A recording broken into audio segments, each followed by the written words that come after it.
नमस्कार भाई लोगों, आप सभी का आपके अपने प्यारे से यूट्यूब परिवार पे स्वागत करता हूं। आज मैं फिर से एक करंट अफेयर का एक अगला एपिसोड लेकर के आया हूं, एपिसोड नंबर 2। और आज हम लोग जहां तक कल करंट अफेयर किए थे उसके आगे के करंट अफेयर आज करेंगे और बहुत ही मज़ेदार ये एपिसोड होने वाला है। तो प्लीज़ वीडियो को लाइक करिएगा और जितने भी बच्चे स्टूडेंट हैं जो नए हैं तो चैनल को सब्सक्राइब कर लीजिएगा, ठीक है। चलिए बात कर लेते हैं आगे, कहाँ तक जहाँ तक कल हमने चला था उसके आगे आज करंट अफेयर की बात करेंगे। इसमें है कि हिमाचल प्रदेश में किस परियोजना हेतु केंद्र सरकार द्वारा निवेश को मंजूरी प्रदान किया गया है। तो सुन्नी बांध जल विद्युत परियोजना। आज हम लोग परियोजनाओं की बात करेंगे, ठीक है। योजना और परियोजना अपना टॉपिक रहेगा। तो इसमें है, पहला है कि हिमाचल प्रदेश में किस परियोजना हेतु केंद्र सरकार द्वारा निवेश को मंजूरी प्रदान किया गया है। तो सुन्नी जल ठीक है, सुन्नी बांध जल विद्युत परियोजना के माध्यम से। अगला है कि इस परियोजना का निर्माण किसके माध्यम से किया गया है, किसके द्वारा किया गया है। तो सतलुज जल विद्युत निगम के माध्यम से। और क्षमता कितनी रहने वाली है, तो 382 मेगावाट यहाँ पर क्षमता रहने वाली है। अगला है कि अग्निवीरों की शिक्षा जारी रखने के लिए किन मंत्रालयों में हितधारकों के साथ समझौते पर अनुज्ञापन पर हस्ताक्षर करा गया है। तो शिक्षा मंत्रालय है, कौशल विकास एवं उद्यमिता मंत्रालय है और रक्षा मंत्रालय है, ठीक है।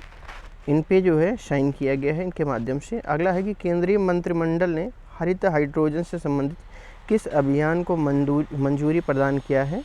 तो यह राष्ट्रीय हरित हाइड्रोजन अभियान जो है उसको जो है केंद्रीय मंत्रिमंडल ने मंजूरी प्रदान किया है। अगला है रिन्यू पावर द्वारा देश का पहला 3x प्लेटफॉर्म पवन turbine generator wind tube generator कहाँ स्थापित किया गया है। तो ये कर्नाटक के गडग में स्थापित किया गया है, ठीक है।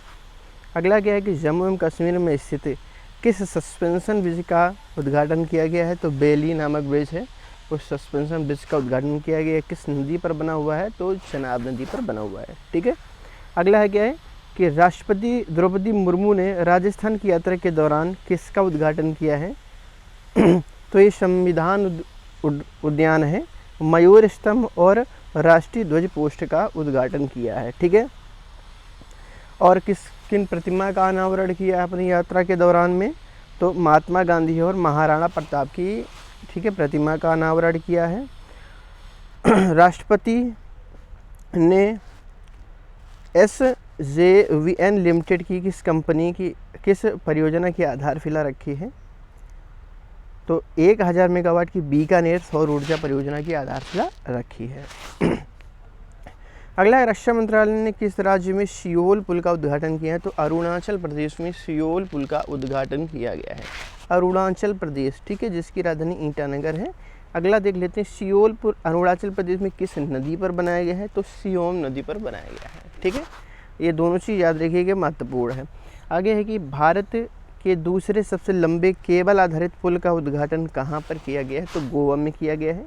इसका नाम क्या है, जुआरी ब्रिज है और उसकी लंबाई कितनी है, 640 मीटर है, ठीक है दोस्तों। आगे क्या है कि PM कौशल को काम कार्यक्रम का परिवर्तित नाम क्या रख दिया गया है। तो ये कर दिया गया PM विरासत का संवर्धन, PM विकास योजना कर दिया गया है, ठीक है। किस मंत्रालय के अधीन होता है ये। तो केंद्रीय अल्पसंख्यक कार्यालय मंत्रालय के अधीन होता है। PM विकास योजना में किन 5 पूर्ववर्ती योजनाओं को समेकित किया गया है। तो योजनाएं हैं सीखो और कमाओ, उस्ताद, ठीक है, हमारी धरोहर, नई रोशनी एवं नई मंजिल। इन 5 जो है पूर्ववर्ती योजनाओं का समेकन किया गया है। आगे कि देश की सबसे लंबी एस्कोप टनल कौन सी है। तो T49 है, ठीक है। सबसे लंबी टनल है T49। आगे T49 जो है एक ट्यूब टनल है जिसकी लंबाई कितनी है। तो 12.895 किलोमीटर है। मुख्य टनल की लंबाई 12.75 किलोमीटर है, ठीक है। ये जो T49 है टनल है किस परियोजना का हिस्सा है। तो उधमपुर श्रीनगर बारामूला रिंग रोड इस परियोजना का हिस्सा है ये। T49 टनल किन 2 स्टेशनों को आपस में जोड़ेगी। तो ये शुम्बर और खारी स्टेशन को आपस में जोड़ेगी। इसका आकार कैसा है, हासू के आकार के जैसा है, ठीक है। अगला है कि प्रधानमंत्री नरेंद्र मोदी द्वारा महाराष्ट्र में किस महामार्ग के प्रथम चरण का उद्घाटन किया गया है? तो हिंदू हृदय सम्राट बाला साहेब ठाकरे महाराष्ट्र समृद्धि महामार्ग का जो है प्रधानमंत्री नरेंद्र मोदी जी द्वारा जो है उद्घाटन किया गया, इसके प्रथम चरण का उद्घाटन किया गया है। यह मार्ग किन शहरों को आपस में जोड़ेगा? नागपुर और शिरडी को जोड़ेगा। ठीक है, आगे क्या है कि उद्घाटन किए गए प्रथम चरण की लंबाई कितनी है? 520 किलोमीटर इसकी लंबाई होने वाली है। प्रधानमंत्री नरेंद्र मोदी द्वारा उद्घाटित मोपा अंतर्राष्ट्रीय हवाई अड्डा किस राज्य में स्थित है? तो मोपा अंतर्राष्ट्रीय हवाई अड्डा गोवा राज्य में स्थित है। ठीक है, आगे क्या है कि प्रधानमंत्री विकास पहल PM डिवाइन योजना किससे संबंधित है? तो पूर्वोत्तर क्षेत्र जो हमारे आते हैं, 7 स्टेट जो हमारे पूर्वोत्तर के हैं, उन सभी से संबंधित है। PM डिवाइन योजना की कार्यावधि कितनी है? तो 2022-23 से लेकर के 2025-26 तक है। ठीक है, आगे क्या PM डिवाइन का फुल फॉर्म अगर पूछ लिया जाता है तो ये इसका फुल फॉर्म क्या होता है? तो ये पूर्वोत्तर क्षेत्र के लिए प्रधानमंत्री की विकास पहल। ठीक है, PM का मतलब होता है प्राइम मिनिस्टर, DE का मतलब होता है डेवलपमेंट, VI का मतलब होता है DEV का मतलब होता है डेवलपमेंट, I का मतलब होता है initiative for north east region होता है। ठीक है, इस योजना का क्रियान्वयन किसके माध्यम से किया गया है? तो उत्तर पूर्व क्षेत्र विकास मंत्रालय के माध्यम से किया गया है। आगे है कि प्रधानमंत्री नरेंद्र मोदी द्वारा महाकाल लोक का उद्घाटन कहाँ पर किया गया है? तो आपको पता है महाकाल उज्जैन ये है, मध्य प्रदेश में आता है। ठीक है, युवा लेखकों को मार्गदर्शन देने के लिए किस योजना की शुरुआत किया गया है? तो युवा 2.0। ठीक है, युवा 2.0 का शुरुआत किया गया है। आगे क्या है, कितने वर्ष तक के युवा लेखकों को इस योजना तक प्रशिक्षित किया जाएगा? तो 30 वर्ष से कम आयु के जितने भी हमारे युवा लेखक हैं उनको यहाँ पर प्रशिक्षित किया जाएगा। किस मंत्रालय के अधीन आएगा? तो केंद्रीय शिक्षा मंत्रालय के अधीन आएगा ये। ठीक है, आगे क्या, रासायनिक उर्वरकों के उपयोग को कम करने के लिए किस योजना के उद्घाटन किया गया है? तो PM परिणाम योजना का उद्घाटन किया गया है रासायनिक उर्वरकों को उनका प्रयोग कम करने के लिए। तो उसका फुल फॉर्म क्या होता है? कभी कभी पेपर में आ जाता है। तो प्रधानमंत्री promotion of alternate nutrients for agriculture management इसका फुल फॉर्म होता है। तो याद रखिएगा, ये परीक्षा की दृष्टि से आपके लिए बहुत ही ज़्यादा महत्वपूर्ण है। आगे क्या है, देश की पहली पूर्ण डिजिटल साक्षर ग्राम पंचायत किसे घोषित किया गया है? तब पुल्लमपारा जो कि केरल में है, इसे यह पूर्ण डिजिटल और साक्षर ग्राम पंचायत है। ठीक है, साक्षरता आप सभी को पता है केरल में सबसे अधिक है, तो साक्षर ग्राम पंचायत वहीं पर है। ठीक है, आगे के महिला सशक्तिकरण एवं मासिक धर्म स्वच्छता संबंधी सारस परियोजना किसके द्वारा प्रारंभ करा गया है? तो इजरायली दूतावास और खुशी फाउंडेशन के माध्यम से इसे प्रारंभ किया गया है। ठीक है, सारस कहाँ प्रारंभ किया गया है? तो गाजियाबाद में प्रारंभ किया गया है। ठीक है, देश का पहला स्वच्छ सुजल प्रदेश किस राज्य केंद्र शासित प्रदेश को घोषित किया गया? तो ये हो जाएगा अंडमान निकोबार द्वीप समूह। ठीक है, अगला है कि केंद्रीय मंत्रिमंडल द्वारा स्वीकृत एक नई केंद्र प्रायोजित योजना कौन सी है? तो PM श्री स्कूल्स है। इसका फुल फॉर्म होता है PM school for rising India होता है। ठीक है, आगे क्या, श्रेष्ठ योजना की शुरुआत किसके द्वारा करी गई है? तो केंद्रीय सामाजिक न्याय एवं अधिकारिता मंत्रालय के माध्यम से करी गई है। इसका फुल फॉर्म बहुत ही ज़्यादा इंपॉर्टेंट है, फुल फॉर्म भी पूछ लिया जाता है। तो इसका फुल फॉर्म हो जाएगा scheme for residential education for students in high school in targeted areas, इसका फुल फॉर्म हो जाएगा। ठीक है, आगे क्या है कि मोपा अंतर्राष्ट्रीय हवाई अड्डा जो है उसका नाम बदल के क्या कर दिया गया है? तो इसका मनोहर अंतर्राष्ट्रीय हवाई अड्डा मोपा कर दिया गया है। ठीक है, आगे क्या है, देश का पहला कार्बन न्यूट्रल फॉर्म कहाँ पर घोषित किया गया है? तो केरल में कार्बन न्यूट्रल फॉर्म घोषित किया गया है। अगला है कि जलवायु परिवर्तन मिशन प्रारंभ करने वाला देश का पहला राज्य कौन सा बन गया है? तो तमिलनाडु बन गया है। ठीक है, अगला है कि 2 दिवसीय तमिलनाडु जलवायु शिखर सम्मेलन 2022 का आयोजन कहाँ पर किया गया है? तो चेन्नई में किया गया है। ये चीज़ याद रखिएगा, इम्पोर्टेंट है। ठीक है, अगला है कि किस मंत्रालय द्वारा देश की पहली राष्ट्रीय आत्महत्या रोकने की रणनीति की घोषणा करी गई है? तो ये केंद्रीय स्वास्थ्य एवं परिवार कल्याण मंत्रालय के माध्यम से इसे शुरुआत किया गया है। आगे क्या है कि इस नीति के अनुसार किस वर्ष तक, ठीक है, किस वर्ष तक जो है 10% कमी लानी है हमको, ये तो 2030 तक ये 10% कमी लानी है आत्महत्या में। आगे क्या है कि नवंबर 2022 में घोषित जैव विविधता विरासत स्थल कौन कौन से हैं, तो 2022 में 2 हैं। कौन कौन से? महेंद्रगिरी पहाड़ी उड़ीसा में है। आगे क्या है कि अरिट्टापट्टी जो तमिलनाडु का पहला है, वहाँ घोषित किया गया जैव विविधता विरासत स्थल में घोषित किया 2022 में। आगे क्या है, भारत में कुल जैव विरासत स्थल कितने हो गए? तो 36 जैव विरासत स्थल हो गए हैं। आगे क्या है कि प्रधानमंत्री नरेंद्र मोदी द्वारा उत्तर पूर्व के 6ठे जल विद्युत संयंत्र का उद्घाटन कहाँ पर किया गया है? तो ये अरुणाचल प्रदेश में इसका उद्घाटन किया गया है। ठीक है, इस जल विद्युत संयंत्र का नाम क्या रहेगा? तो इसका कामेंग नाम रहेगा। ठीक है, जल विद्युत संयंत्र इसका नाम रहेगा। इस जो यह संयंत्र है इसकी क्षमता कितनी रहेगी? तो 600 मेगावाट इसकी क्षमता रहने वाली है। यह संयंत्र किस सार्वजनिक क्षेत्र उद्यम द्वारा कार्यान्वित किया जाएगा? तो ये निपको के माध्यम से करा जाएगा, जो कि एक मिनी रतन कंपनी है। ठीक है, आगे के प्रधानमंत्री द्वारा पूर्वोत्तर के किस राज्य के पहले ग्रीनफील्ड हवाई अड्डे का उद्घाटन किया गया है? तो पूर्वोत्तर की बात करें तो अरुणाचल प्रदेश को इस समय प्रकार से देखा जाए बहुत ज़्यादा डेवलप किया जा रहा है, क्योंकि ये चाइना बॉर्डर से लगा हुआ है। ठीक है, इस हवाई अड्डे का नाम क्या रखा जाएगा? तो डोनी पोलो हवाई अड्डा ईटानगर के नाम से रखा जाएगा।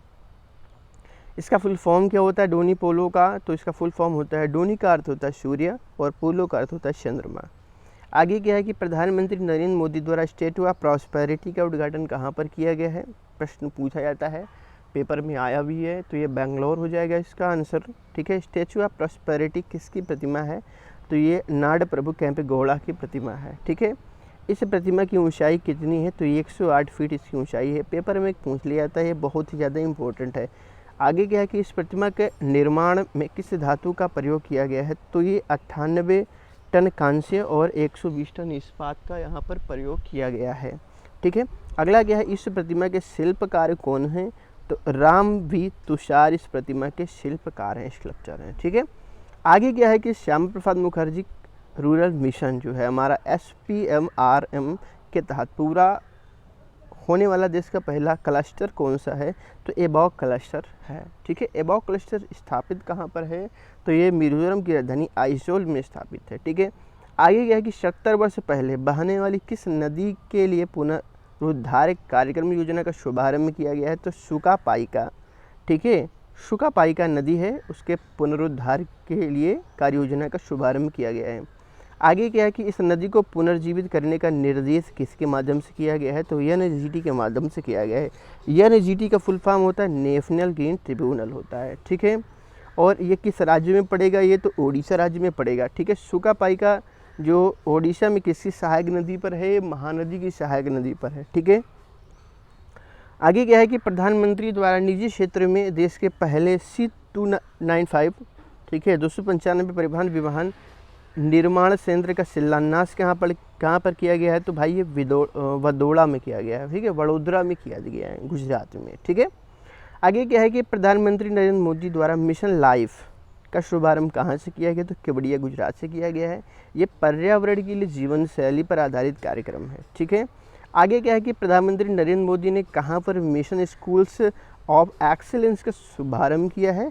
तो ये त्रिमंदिर अडालज गुजरात में है, वहाँ पर इसे मिशन स्कूल्स ऑफ एक्सेलेंस की शुरुआत करी गई है। अगला प्रश्न है कि केंद्र सरकार ने किस नदी पर निर्मित होने वाले भारत के पहले केबल स्टैंड कम सस्पेंशन पुल के निर्माण को मंजूरी दे दिया है? जो कि कृष्णा नदी पर है, और ये किस क्षेत्र को जोड़ेगा? ये तेलंगाना और आंध्र प्रदेश को आपस में जोड़ने का काम करेगा। अगला प्रश्न है कि केंद्रीय गृह एवं सहकारिता मंत्री ने कहाँ पर देश में पहली बार हिंदी में MBBS के पाठ्यक्रम की शुरुआत करी है? तो ये मध्य प्रदेश भोपाल में हिंदी में चालू किया गया। अभी तक सभी को पता है कि इंग्लिश में होता था, बट अब जो है इसको हिंदी में प्रारंभ किया गया है, याद रखिएगा, इम्पोर्टेंट है। अगला प्रश्न है कि प्रधानमंत्री द्वारा हिमाचल प्रदेश के किन 2 जल विद्युत परियोजनाओं की आधारशिला रखी गई है? तो चांजू थर्ड और देवथल चांजू इसकी आधारशिला रखी गई है। चांजू थर्ड जल विद्युत परियोजना की क्षमता कितनी है? 48 मेगावाट है, और देवथल चांजू जल विद्युत परियोजना की क्षमता है वो 30 मेगावाट है। ठीक है, अगला है कि भाई प्रधानमंत्री द्वारा राष्ट्र के दूसरे बल्क ट्रक पार्क की आधारशिला कहाँ पर रखी गई है?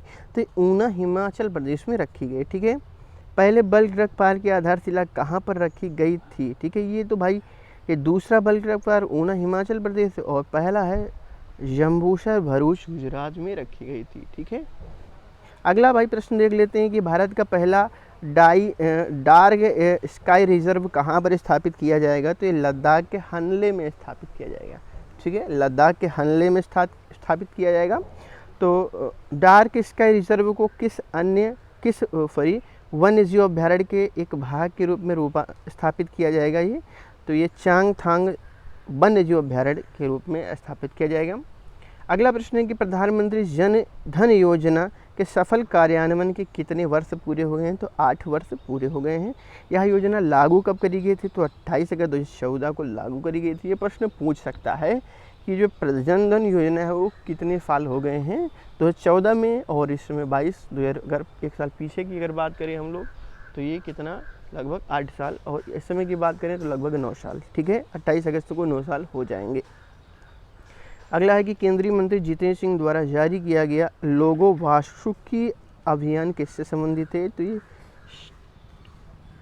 तटीय सफाई अभियान से संबंधित है। ठीक है, नदियों के सतत विकास के लिए नए मॉडल का नाम क्या रखा गया है? तो अर्थ गंगा रखा गया है। ठीक है, पदयात्रियों हेतु तो अटल ब्रिज का निर्माण कहाँ पर किया गया है? तो अटल ब्रिज का निर्माण अहमदाबाद गुजरात में किया गया है। अटल ब्रिज किस नदी पर बनाया गया? तो साबरमती नदी पर बनाया जाएगा। अगला क्या है कि भाई नीति आयोग के सहयोग से अटल टिंकरिंग लैब कहाँ पर स्थापित करने वाला पहला केंद्र शासित प्रदेश या कोई राज्य कौन सा है? तो जम्मू कश्मीर हो जाएगा। अटल टिंकरिंग लैब स्थापित करने वाला पहला केंद्र शासित प्रदेश हो जाएगा। अगला क्या है कि देश की पहली शिक्षा टाउनशिप का निर्माण किस राज्य में किया गया? तो उत्तर प्रदेश में किया गया है। ठीक है, अगला क्या, ग्रामीण उद्यमी परियोजना के दूसरे चरण का शुभारंभ कहाँ पर किया गया है? तो झारखंड के रांची में स्थापित किया गया ग्रामीण उद्यमी परियोजना का उद्देश्य क्या है कि जो जनजातीय युवाओं में कौशल विकास व उद्यमिता को बढ़ावा देना है। जो जनजातीय क्षेत्र हैं उन युवा हैं उनमें कौशल विकास को बढ़ावा देना और उद्यमिता को बढ़ावा देना।